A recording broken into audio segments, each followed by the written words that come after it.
Sir अशीच संसाराचे अनेक वर्ष निघून जात असतात. स्त्रीच्या आयुष्यातला एक महत्त्वाचा टप्पा आहे तो 45 नंतर साधारण येतो, मेनोपॉज ज्याला आपण म्हणत असतो. पण त्या काळात सुद्धा खूप मानसिक शारीरिक हार्मोनल हे बदल होतच असतात या टप्प्यावर सुद्धा, आणि कदाचित ते पुरुषांच्या बाबतीत सुद्धा होत असतील. स्त्रियांच्या बाबतीमध्ये ते जास्त प्रकर्षाने जाणवतात.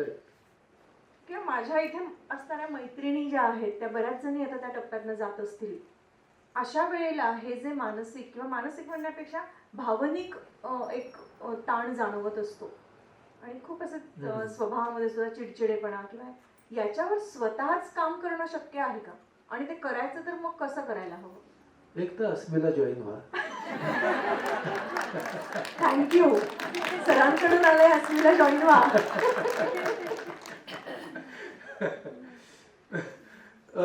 बघा काय की हार्मोनल चेंजेस जे इनेव्हिटेबल आहेत ते सगळ्यांच्या मध्येच इनेव्हिटेबल आहेत, ते तर होणार आहे. काही जणांच्या मध्ये कमी जास्त तीव्रतेने होणार आहे. जिथे कुठे गायनेकोलॉजिस्टची मदत घ्यायची तिकडे त्यांची घ्यावी, जिथे कुठे सायकोलॉजिस्टची सायकियाट्रिस्टची घ्यावी त्यांची घ्यावी, मदत घ्यावी. मदत घेण्यात काहीच उलट मदत घेण्यामध्ये काहीच प्रश्न नाहीये. त्यामुळे जिथे जिथे जी जी मदत आवश्यक आहे ती त्या स्त्रीने घ्यावी, हा एक मुद्दा. दुसरा मुद्दा त्यातला असा आहे की त्या वयामध्ये ना संसाराच्या जबाबदाऱ्या सुद्धा वेगळं वळण घेतात. आपली मुलं असतात ती सुद्धा लांब जायला लागतात. आपले सहचर असतो तर तो सुद्धा एका बाजूने स्थिरावलेला असतो किंवा जास्त गुंतलेला असतो त्याच्या त्याच्या व्यवसायामध्ये. तर हा जो वेळ आहे तो पुन्हा बॉन्डिंग विथ सेल्फ आणि त्याच्या बरोबर रिडिफायनिंग सेल्फ साठी वापरावा.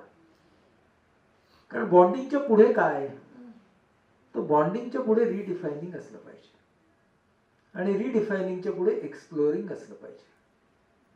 म्हणून बॉन्डिंग, रिडिफायनिंग, एक्सप्लोरिंग हा जर आपला मार्ग असेल तर मग स्त्री या परिवर्तनामधून सुद्धा स्वतःला नव्याने पुन्हा एकदा शोधू शकेल.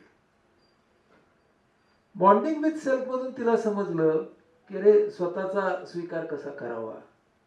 मग रिडिफायनिंग गोल्स मध्ये आता मी आयुष्यातल्या प्रायोरिटीज काय काय ठेवणार आहे, करिअर पासून ते माझ्या आरोग्यापासून ते नवीन शिकण्यापर्यंत, आणि मग त्या दिशेने मला एक्सप्लोर करायचंय आणि जायचंय.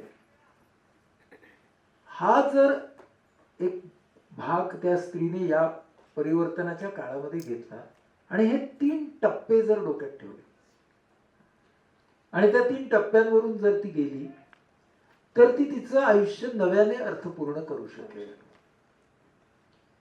आणि ना मला असं वाटतं की सगळ्यांनाच हा खूप त्रास होतो असं नाही. मी अशा अनेक स्त्रिया पाहतो की ज्या they are very happy at menopause, very very happy. कदाचित जाणवत सुद्धा नाही त्यांच्या त्या फेज मध्ये मेनोपॉज, आणि त्या खूप हॅपी असतात. मला असंही स्त्रिया खूप वेळा सांगतात की जोपर्यंत माझी सायकल्स चालू होती तोपर्यंत I was also inhibited in physical reactions and relations, and now after menopause I have started participating without inhibitions in the physical relations also. Contrary to the belief की मेनोपॉज झाल्यानंतर स्त्रीची शरीराची इच्छा, कामेच्छा कमी होते. Contrary to that, there are many women who find themselves actually free in physical relationships right after menopause. तेव्हा मेनोपॉजलाही आपण निगेटिव्हली का कलर केलाय. आलं ग बाई तुझा मेनोपॉज, या मेनोपॉजल एज मध्ये ना आता असंच व्हायचं काय, what is this hype about. हो म्हणजे काय या हाईप मध्ये काय अर्थ आहे. म्हणजे प्रत्येक गोष्टीचा आपण एक कंझ्युमर सेगमेंट करतोय माहितीये ना. प्रत्येक गोष्टीचं कंझ्युमर सेगमेंट. मेनोपॉज आला कंझ्युमर सेगमेंट, प्री रिटायरमेंट आली कंझ्युमर सेगमेंट, पोस्ट रिटायरमेंट आली कंझ्युमर सेगमेंट. तसं या मेनोपॉजचं कंझ्युमर सेगमेंट होतंय का काय, आणि ते होण्याची गरज आहे का. मी आता तुम्हाला जी गोष्ट सांगितली की अरे आता आमचं सगळं संपलं, आता कुठे संपलं, सुरू झालं नवीन काहीतरी. That exploration can also be exploring the relationship with your partner in a very different वे. का नाही? हा विचारच नाही कोणी करत. त्यामुळे मेनोपॉजची हाईट कमी झाली पाहिजे. जिथे योग्य तिकडे मदत घ्या आणि त्याची हाईट करू नका. आणि खूप जणांचे व्यवस्थित शांततामयी मेनोपॉज होत असतात, हे लक्षात घ्या. म्हणजे आपण ना सगळ्या गोष्टींचा प्रॉब्लेम, सगळ्या गोष्टींची हाईट कोणाला चॅलेंज करतोय आपण? निसर्गाला. आणि हे लक्षात घ्या की कन्झ्युमर कल्चर हे नेहमी निसर्गाला चॅलेंज करतं. त्याच्याशिवाय कन्झ्युमर कल्चर चालणार नाही. तुम्हाला त्या वयामध्ये कन्झ्युम करण्याच्या 1760 गोष्टी तयार होणार नाही. त्यामुळे ह्या सगळ्याचाही विचार स्त्री म्हणून करणं खूप आवश्यक आहे. खूपच छान, एक वेगळा विचार ना मेनोपॉजच्या बाबतीत. खूपच छान. असा विचार आपण शक्यतो कधी करून बघितलाच नसावा मेनोपॉजकडे बघताना. हे मेनोपॉज आहे ना, तर चिडचिड होणारच, मेनोपॉज आहे ना असं होणारच, हे आपण गृहीत धरतो. आणि ते मला ना म्हणजे जेव्हा मी ते कुठेतरी सोशल मीडियावरती वाचलं तेव्हा मला खूप वाईट वाटलं. त्या मेनोपॉजवरती कोणीतरी मेन ओ पॉज. हा, हे विडंबन आहे. म्हणजे हे अतिशय विडंबन आहे. ह्याच्यात काय अर्थ आहे का?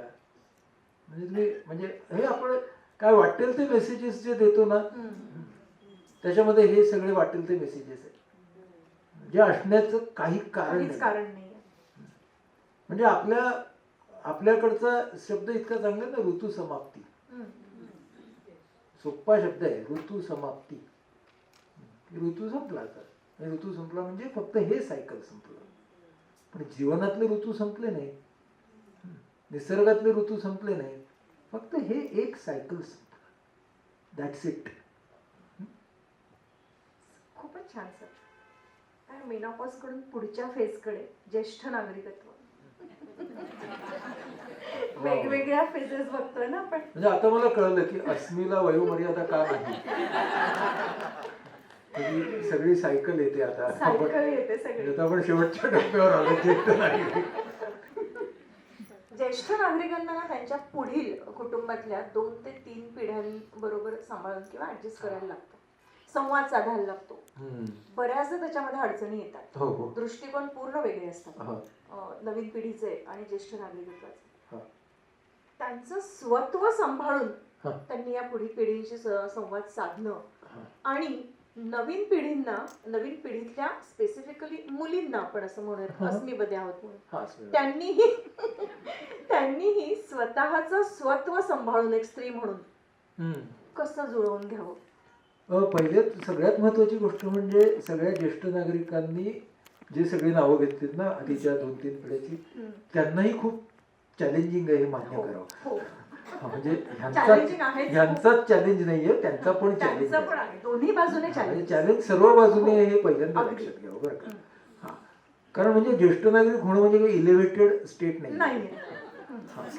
तर त्यामुळे म्हणजे प्रत्येकाची त्रास देण्याची जेवढी क्षमता असणार आणि ती वयाप्रमाणे कमी किंवा जास्त होणार, तर हे सगळ्यांना लागू आहे. त्यामुळे आव्हान सर्व पक्षीय आहे, हे पहिल्यांदा आपण लक्षात ठेवू. हा, त्यामुळे ते आपण लक्षात ठेवू. नाही, त्यांचे इतके नाही भांडत आपण. तर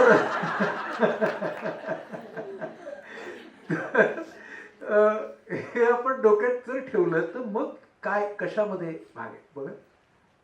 आपलं जसं ज्येष्ठ नागरिकांबरोबरचं काम सांगतं तर ते मॅडम समोर बसल्यात, त्यांनी जे हेल्दी एजिंग वरती काम केलेलं आहे ते काम आपल्याला सांगतं की पुन्हा जसं 45ला रिडिफाईन करायचे तसं 65ला रिडिफाईन करायचे, ते थांबत नाही. त्यामुळे आपल्याला बॉन्डिंग, रिडिफायनिंग आणि एक्सप्लोरिंग हे थांबणारच नाही.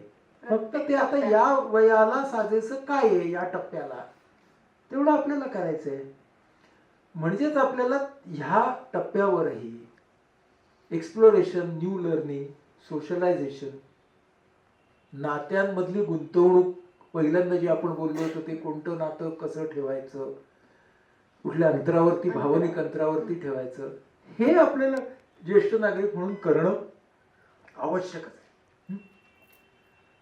महत्वाचा मुद्दा त्यातला मला असं वाटतो की मिळालेल्या स्वातंत्र्याचा उपयोग कसा करायचा. बघा, सगळेजण ज्येष्ठ नागरिकांच्या बंधनांबद्दल बोलतात, आपण स्वातंत्र्याबद्दल बोलूया. लॉन्जेव्हिटी वाढली आहे म्हणजे अधिक जगण्याचं स्वातंत्र्य आहे.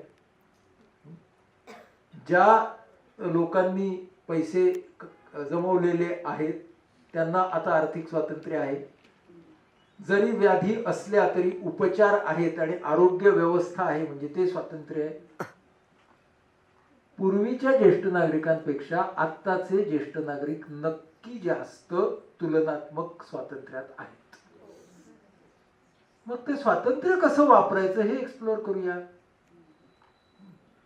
म्हणजे मर्यादा, बंधनं ही तर प्रत्येक स्टेजमध्ये प्रत्येक माणसाला आहेत ना. मग शारीरिक बंधनं या वयामध्ये किंवा या टप्प्यावरती जरा जास्त होणार, ओके. पण म्हणजे बाकीची जी स्वातंत्र्य आहेत ती आपण कसे वापरणार ह्याचं रिडेफिनिशन आणि एक्सप्लोरेशन नको का करायला. आणि आपण जर लक्षात घेतलं हे तर आपण म्हणजे लोकांना ना असं फार वाटतं बरं का की म्हणजे आता आम्ही ज्ञानेश्वरी वाचायला लागलो, आता आम्ही जरा स्पिरिच्युअल झालो, आता आम्ही मेडिटेशन करायला लागलो. हे आपल्याकडे काय गोंधळ आहे मला कळलेलंच नाही.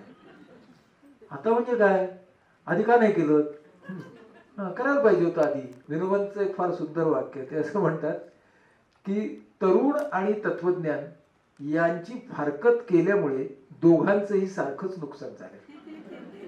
दोघांचंही, म्हणजे तरुणांचं झालंय पण तत्वज्ञानाचंही झालंय. त्यामुळे तरुण आणि तत्वज्ञान यांची फारकत केल्यामुळे दोघांचंही नुकसान झालंय. तत्वज्ञानामध्ये सुद्धा नवीन काही आलं असतं ना तरुणांच्याकडून, मग आता आम्ही स्पिरिच्युअल होतोय वगैरे वगैरे, काय म्हणजे माझ्या ऑब्जेक्शन नाहीये ते व्हायला, पण हे वय कशासाठी, आपण ते कुठल्याही वयात होऊ दे. आणि म्हणून एक्सप्लोर करूया, जे केलं नाही ते करूया, बौद्धिक भावनिक प्रवास करूया. मर्यादा आहेत पण स्वातंत्र्याचा विचार करूया. आणि सगळ्यात महत्वाची गोष्ट की जीवशास्त्रीय नात्यांवरती पूर्णपणे अवलंबून नको राहूया. सामाजिक नाती जोडूया, जपूया, वाढवूया. खूप अनुभव असे आले कोविडच्या काळामध्ये की जे ज्येष्ठ नागरिक राहत होते एकत्र आणि त्यांची सख्खी मंडळी त्यांच्या त्यांच्या देशात होती, तेव्हा या सामाजिक नात्यांनीच अनेकांना अनेक प्रसंगी मदत केली. याच्यातून आपण काय बोध घ्यायला हवा की जी आपल्याला फिजिकली जवळची सामाजिक नाती आहेत ती नर्चर करणं किती गरजेचं आहे. आपण आपल्या त्याच बायोलॉजिकल स्फिअर मध्ये जर फिरत राहिलो तर मग ती नाती फिजिकल अंतराने असतील, भावनिक दृष्टीने खूपच चांगली असतील, पण फिजिकल अंतराने क्षमतांनी जेव्हा लांब राहतात तेव्हा आपल्याला एक आपलं कुंडाळं, आपलं वर्तुळ हे नको का तयार करायला. हा एक मुद्दा नक्कीच करायला हवं. एक ज्येष्ठ नागरिक बाई आपल्याच वर्तुळातल्या, तर त्यांनी परवा मला एक खूप छान फोन केला. त्या म्हणाले की माझी दोन्ही मुलं परदेशात आहेत, ते इथे येणार नाहीत, म्हणून मी 5 सामाजिक नात्यांचा एक व्हॉट्सअप ग्रुप तयार केलाय आणि त्यांच्याशी प्रत्येकाशी बोलून मला काय काय अडचण आली आरोग्याची तर मी काय करायचं, त्यांनी काय करायचं याचे आम्ही मुद्दे लिहून काढलेत. कारण मी आता एकटी राहणार आहे इथं या देशामध्ये. तर हे 5 जण जे आहेत त्या 5 जणांना मी सगळं सगळं सगळं सांगून ठेवणार आहे. आणि या 5 जणांना जर संभ्रम निर्माण झाला तर सल्लागार म्हणून तुम्ही राहाल का, असा मला फोन. बघा नाही, फारच किती महत्वाचं आहे. खूप महत्वाचा विचार आहे हा. की या 5 जणांना जर संभ्रम निर्माण झाला तर कोणाकडे यायचं हे मी त्यांना सांगून ठेवणार आहे. दिस इज अ सिस्टीम. अशा तऱ्हेच्या सिस्टीम्स आपण तयार करणं ज्येष्ठ नागरिकांच्या वयात हे किती महत्वाचं आहे बघा. किती अवलंबून राहणार बायोलॉजिकल रिलेशन्स वरती. अगदी सुंदर असतील ती, पण किती अवलंबून राहणार. नाही अशा किती घटना बघतो ना सर. आणि त्या का बघतो आपण, कारण त्या सामाजिक नात्यांवरती त्या ज्येष्ठत्वामध्ये काम झालेलं नसतं म्हणून. तर ह्या सगळ्या ज्या गोष्टी आहेत, आता हे स्वातंत्र्य आहे ना तंत्रज्ञानाने दिलेलं, सामाजिकतेने दिलेलं, तर वापरायला पाहिजे ना आपण.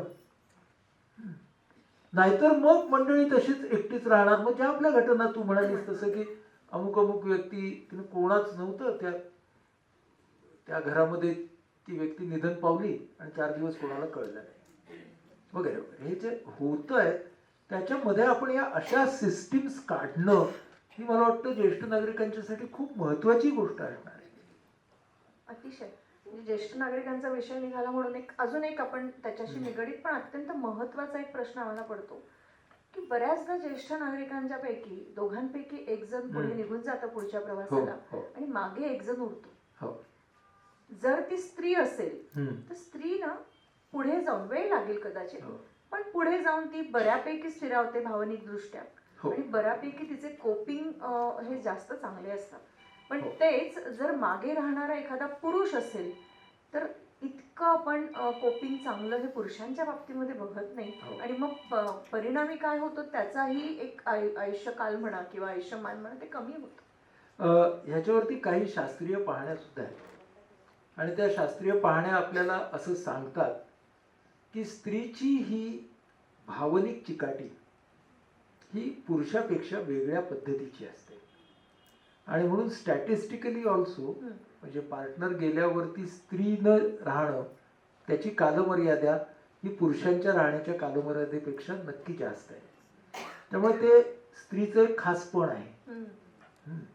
आणि ती जी भावनिक चिकाटी आहे किंवा भावनिक चिवटपणा जो आहे त्याला स्त्रीनं ह्या आत्ता आपण ज्या निर्माण केलेल्या सोयी किंवा ज्या क्षमता किंवा जे स्वातंत्र्य स्त्रीच्या आयुष्यात आलंय ते तिनं त्याला जोडलं पाहिजे. खरं ते पुरुषांनी जोडलं पाहिजे, म्हणजे दोघांनी जोडलं पाहिजे. कारण त्या गोष्टी जोडल्याशिवाय ते एकटे पण जाणार नाही. आणि दुसरी गोष्ट आता आपल्याकडे अशी दिसते आहे की एकटी राहणारी मंडळी ही वेगवेगळे ऑप्शन्स आता करतायत. म्हणजे ते वेगवेगळ्या सिनियर सिटीजन होम मध्ये जाऊन राहत आहेत. अशा तऱ्हेचे ऑप्शन्स आता पूर्वीपेक्षा नक्की लोक जास्त घेत आहेत and that is fine, very nice. म्हणजे त्याच्यामध्ये काही म्हणजे प्रश्न नाही. आणि ज्यांचा आर्थिक स्तर आहे ते करतायत, ज्यांचा आर्थिक स्तर नाही आहे तसा त्यांच्यापुढे मात्र खूप प्रॉब्लेम्स आहेत या वृद्धत्वाचे, रोजच्या जीवनातले प्रॉब्लेम्स आहेत. आणि अशी खूप मोठी पॉप्युलेशन आहे की ज्याच्याकडे रिसोर्सेस नाही आहेत आणि नातेसंबंध नाही आहेत. त्यांच्या वृद्धपणाचं काय हा एक खूप मोठा सामाजिक प्रश्न आहे.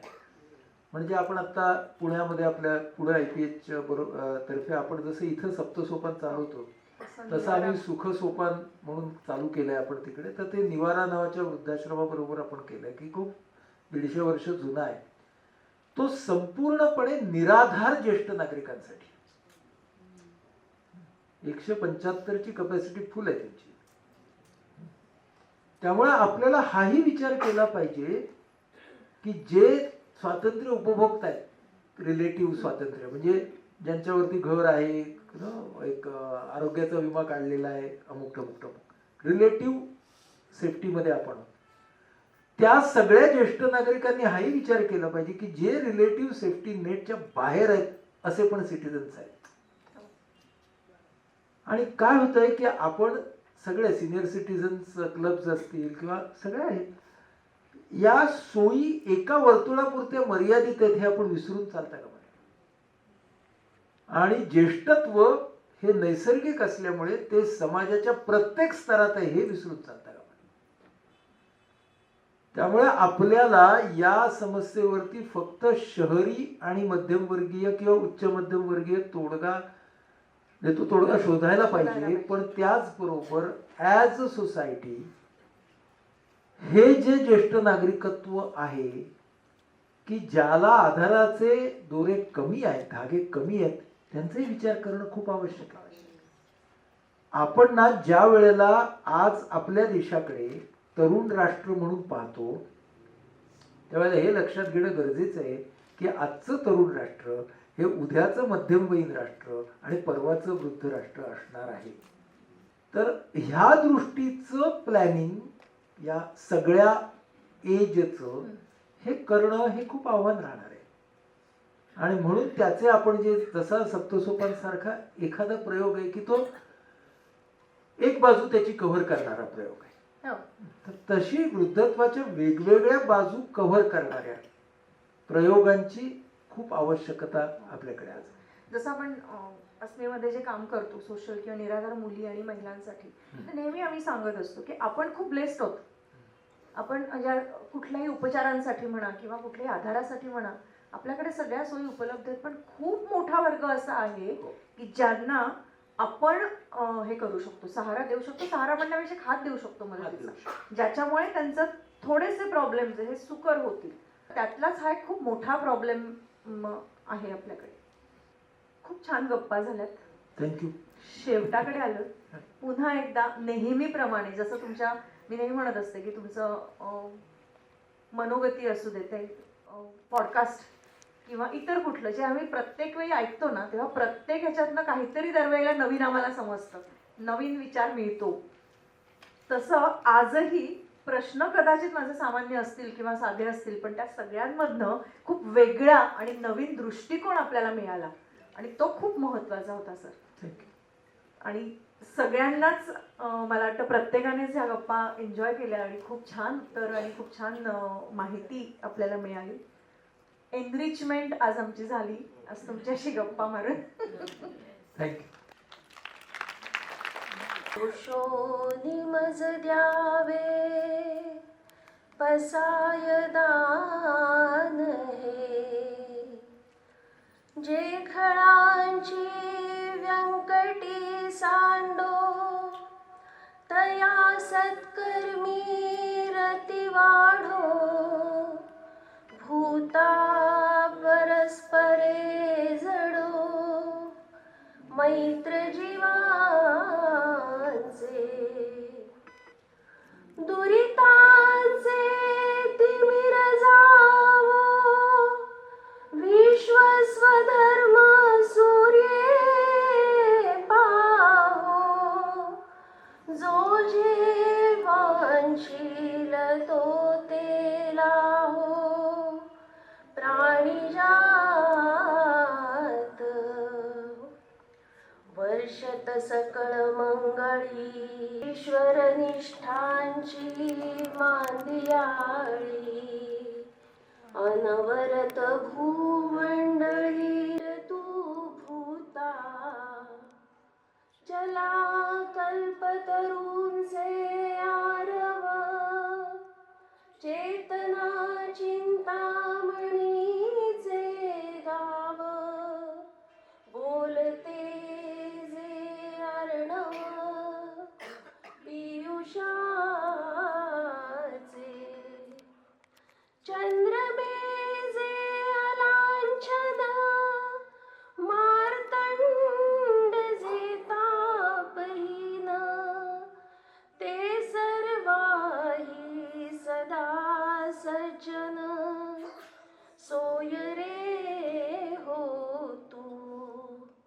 किंबहुना सर्व सुखी पूर्ण होनी तिहि लोकी. भजिजो आदि पुरुखी अखंडित आणि ग्रंथोपजीविये विशेषी लोकीये. दृष्टादृष्ट विजये होआवे जी. येथ म्हणे श्री विश्वेश्वराव हा होईल दान